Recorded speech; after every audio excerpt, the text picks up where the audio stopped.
YouTube. On vous fait une petite vidéo aujourd'hui sur Singapour. Donc on revient quelques mois en arrière et on a décidé de vous faire une petite vidéo récapitulative du voyage, de l'ensemble des choses. Ouais. Si on arrive, on vous mettra la timeline qui pourra vous aider sur à quel endroit vous voulez aller, puisqu'on va parler du coup, on va faire l'intro qu'on vous fait actuellement. Voilà, donc 6 parties différentes. Ouais. On va vous parler de l'itinéraire, des transports, hôtels, tout ce qui va toucher à la food, notre budget et nos conseils pour Singapour. Donc numéro 1, on commence sur l'itinéraire. Alors nous on n'a pas pris beaucoup de transports en commun, etc. Vu on a directement logé dans le centre-ville, à Clarke Quay. Donc c'est vraiment le vieux centre de Singapour, donc c'était vraiment bien placé. Les différents spots qu'on vous conseille. Donc première chose, c'est le parc Fort Canning, ouais, qui est une vingtaine de minutes du centre.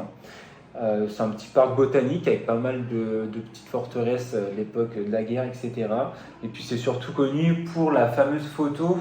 Vous avez des escaliers qui tournent un peu en colimaçon, qui est dans la terre. Donc on vous mettra une petite photo pour illustrer. Donc ça, c'était le premier spot.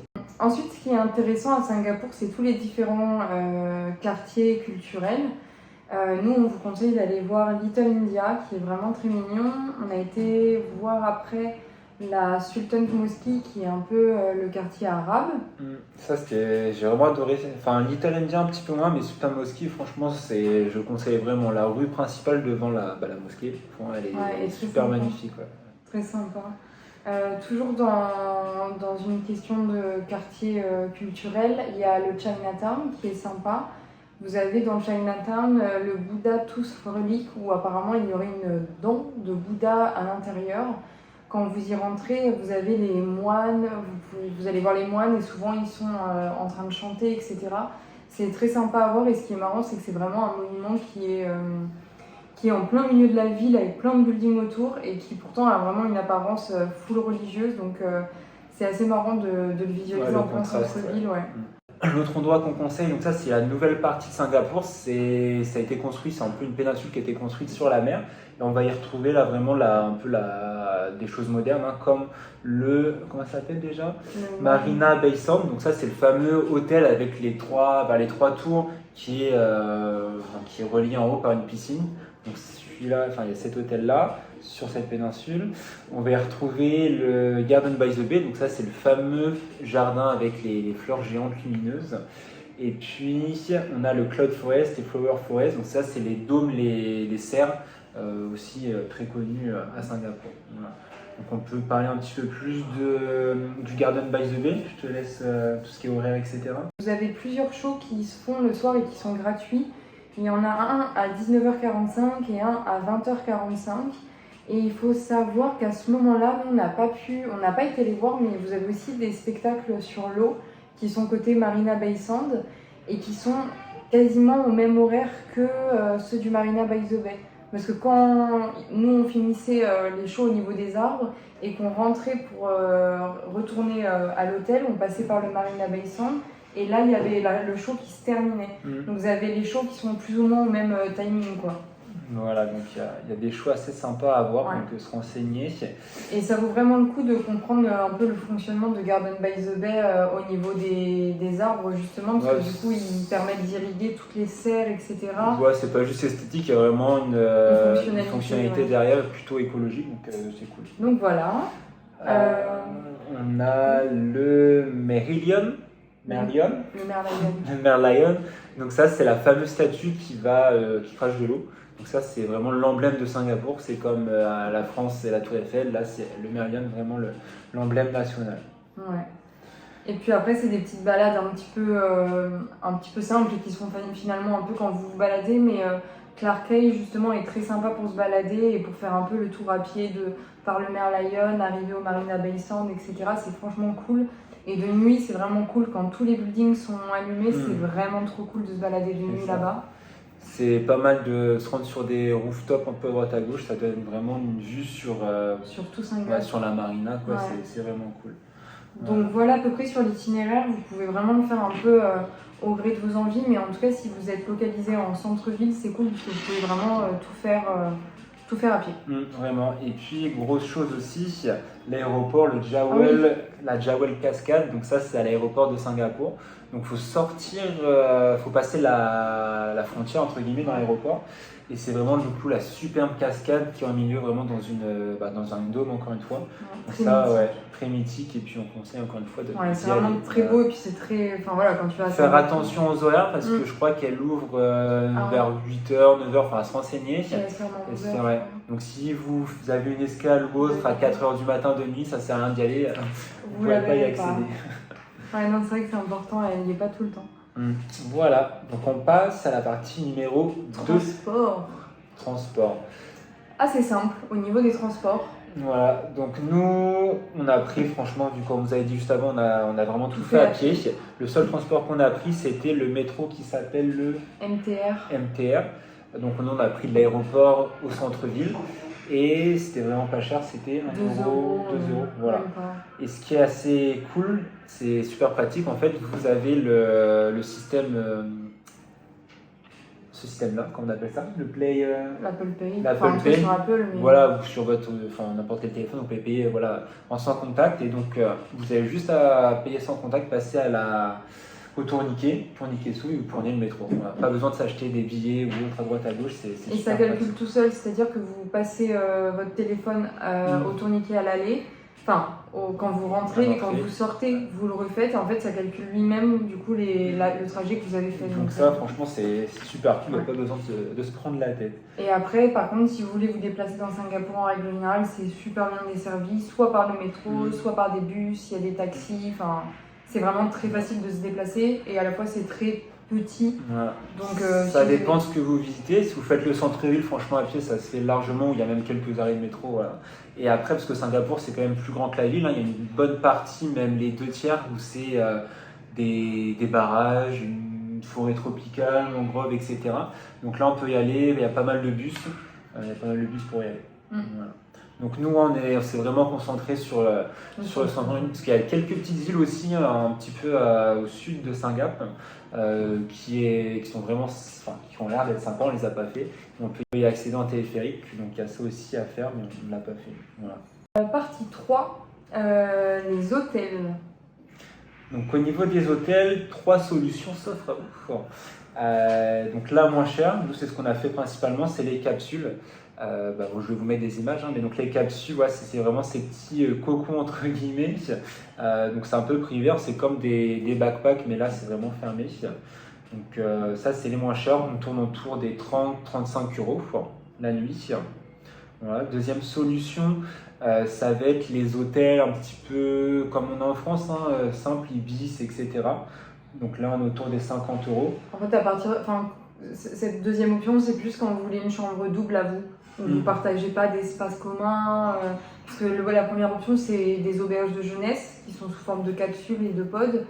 Et la deuxième option, qui est du coup budget un peu moyen, c'est justement des chambres doubles individuelles. Donc ça change, il y a quand même plus d'intimité. Après, etc. Nous, quand on recherchait à la base des chambres doubles individuelles.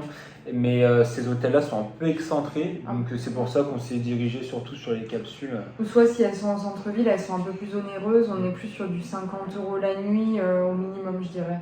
Ouais, très bien. Donc à peu près 30-35 pour des auberges capsules, un peu plus de 50 pour des chambres doubles. Et après, entre guillemets, la troisième option, c'est les gros hôtels. Vous avez vraiment des hôtels trop canons avec des piscines à débordement. Et là, le budget, il va aussi où vous avez envie d'aller. Ça dépend de votre budget, évidemment. Et par exemple, au Marina Bay Sands, on voulait nous prendre une nuit à la base dans cet hôtel-là pour accéder en fait à la piscine qui est tout en haut, donc vue sur Singapour et tout, je ne sais plus combien de centaines de mètres de hauteur. Sauf que je crois les premiers prix étaient autour des 600-700 € quand on regardait. Donc ça rentrait pas dans le budget. Point numéro 5, du coup la partie budget. Donc au niveau de combien on a dépensé, alors je commence au niveau des... Donc nous on y est resté 5 jours en tout.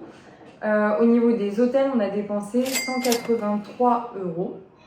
sur 5 jours, donc ce qui faisait une moyenne de 35 € la nuit. Ouais. Voilà, à deux. Deuxième dépense, c'était la nourriture. Donc pour 5 jours, on a dépensé 109 €. Au niveau des activités, on a été chanceux parce qu'on a été visiter les dômes qui sont dans les environs de 20-25 $. Ouais, par dôme.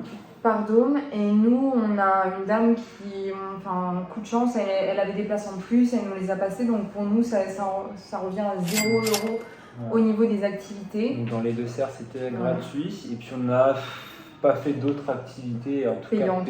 Ouais.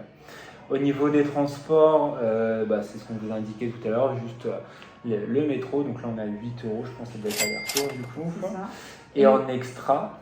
Et au niveau des extras, on est à 9,23 €. Mais là, c'est des extras qui nous sont personnels. On a acheté des pansements, du strepsil, je sais plus ce qu'on a acheté, mais bon, des petits trucs pour nous en perso que vous aurez peut-être pas forcément acheté. Et ce qui nous a fait un total pour 5 jours de 310 €. Ouais, donc ça nous fait du 62 € par jour, et ce qui nous retombe par personne à 31 € par jour par personne.